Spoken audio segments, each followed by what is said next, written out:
नमस्कार मित्रों, मेरा नाम है आदित्य। आप देख रहे हैं एडवोकेट आदित्य यूट्यूब चैनल।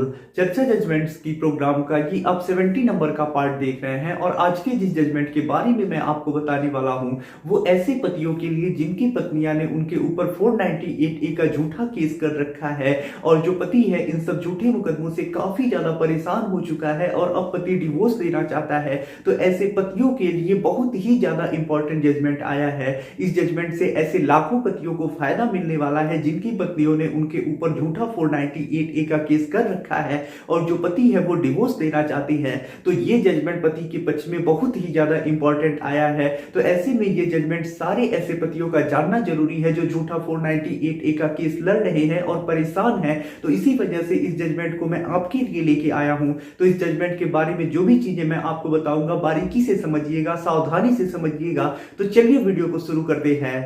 अगर आपका सपना है जुडिशरी एग्जाम को क्रैक करने का, तो ऐसे में अब आप अनअकैडमी के साथ जुड़ सकते हैं। अनअकैडमी एक ऐसा प्लेटफॉर्म है जहां पे आप घर बैठे ही इंडिया के टॉप एजुकेटर्स से अपने जुडिशरी एग्जाम की तैयारी कर सकते हैं।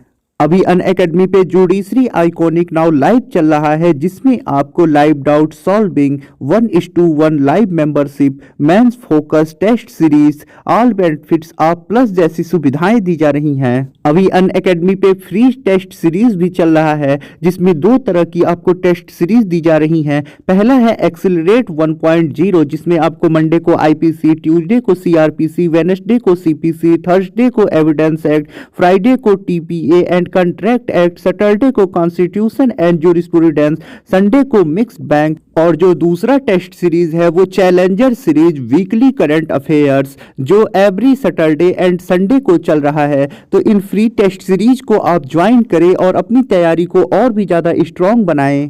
और अनअकैडमी पे अभी इंडिया के जुडिशरी के टॉप एजुकेटर्स की बहुत सारी क्लासेस रनिंग चल रही हैं। तो अगर आप घर बैठे इंडिया के टॉप एजुकेटर्स के साथ अपनी तैयारी करना चाहते हैं तो आप अनअकैडमी के साथ जरूर जुड़िए। तो अगर आप अनअकैडमी का प्लस सब्सक्रिप्शन लेना चाहते हैं तो जो अनअकैडमी का प्लस सब्सक्रिप्शन लेने का चार्ज है वो आपको आपके स्क्रीन पे दिखाई दे रहे होंगे और ये चार्जेस जल्दी ही बढ़ने वाले हैं। और यदि आप सब्सक्रिप्शन लेते समय ASRI 10 प्रोमो कोड का यूज करती हैं तो आपको 10% डिस्काउंट भी मिलेगा। देखिए, अगर आपकी भी पत्नी ने आपके ऊपर झूठा 498A का केस कर रखा है और आप उस झूठे मुकदमे से परेशान हो चुके हैं, आप भी अपनी पत्नी से डिवोर्स लेना चाहते हैं, तो ये जो जजमेंट आया है ये आप लोगों के लिए बहुत ही ज्यादा उपयोगी सिद्ध होगा। इस जजमेंट के जरिए आपको एक डिवोर्स के संबंध में बहुत ही अच्छी जानकारी मिलने वाली है। तो जजमेंट को पूरा देखिएगा, सारी चीजों को बारीकी से समझिएगा।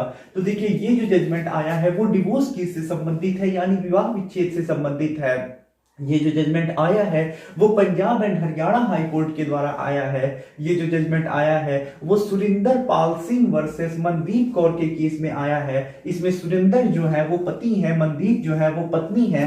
अब देखिए, इस मामले में होता कुछ ऐसा है कि जो मनदीप कौर होती हैं उनका जो विवाह होता है वो सुरिंदर के बड़े भाई के साथ हुआ होता है, लेकिन सुरिंदर के बड़े भाई की मृत्यु हो जाती है। उसके बाद मनदीप का विवाह सुरिंदर के साथ हो जाता है। उसके बाद जो मनदीप होती हैं वो विभिन्न प्रकार से सुरिंदर और सुरिंदर के परिवार वालों को परेशान करने लगती हैं, प्रॉपर्टी में हिस्सा तक ले लेती हैं और उसके बाद उस प्रॉपर्टी में जो इनको हिस्सा मिलता है उसे भी बेच देती है और विभिन्न प्रकार की प्रताड़नाएं देती है, केस भी लगा देती है झूठा। और उसके बाद इन सबसे परेशान होकर जो सुरिंदर होती हैं वो डिवोर्स लेने के लिए कोर्ट में केस लगाती हैं, लेकिन जो कोर्ट होता है सुरिंदर के पास उचित आधार नहीं पाता है डिवोर्स का। इस वजह से सुरिंदर के डिवोर्स एप्लीकेशन को खारिज कर देता है।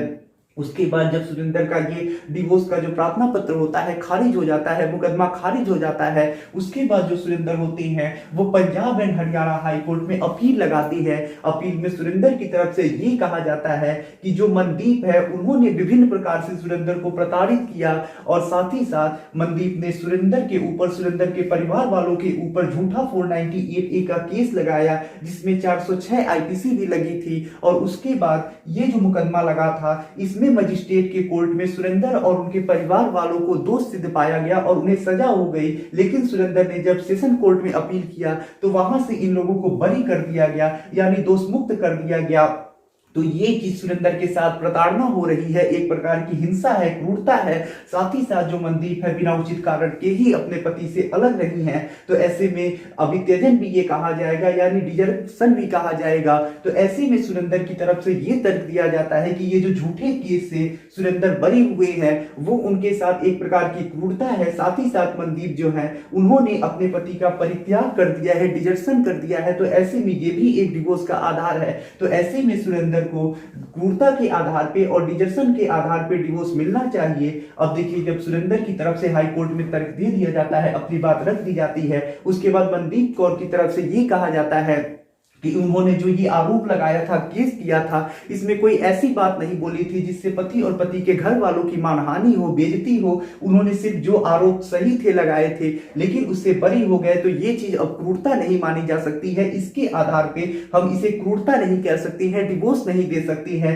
ना ही जो मनदीप है वो अलग रही है, उन्हें खुद घर से बाहर निकाल दिया गया है। वो रहना चाहती है लेकिन उन्हें घर से निकाल दिया गया है। तो इसी प्रकार से मनदीप की तरफ से बात बोली जाती है और अपील का विरोध किया जाता है। कहा जाता है कि अपील को खारिज कर दिया जाए। उसके बाद जब हाईकोर्ट दोनों पक्षों की सुन लेता है, पूरे मामले को देखता है, तो हाईकोर्ट यही पाता है कि मनदीप ने 498A और 406 आईपीसी में सुरेंद्र और उनके घर वालों के ऊपर केस दर्ज कराया था, जिसमें मजिस्ट्रेट के कोर्ट से इन लोगों को दोष सिद्ध हुआ और इन्हें सजा हुई। लेकिन जब ये लोग सेशन कोर्ट में गए तो इन्हें बरी कर दिया गया। तो ऐसे में पति के ऊपर झूठा कंप्लेंट करना, झूठी शिकायत करना, ये चीज क्रूरता के अंतर्गत आती है। यदि हम एक सिर्फ कंप्लेंट करते हैं, मुकदमा करते हैं, तो ये चीज तो हम क्रूरता नहीं मान सकती हैं। लेकिन अगर हम झूठी शिकायत करते हैं और ऐसे में झूठे मुकदमे लगाती हैं, तो ये सारी चीजें तो पति के साथ क्रूरता होती ही है।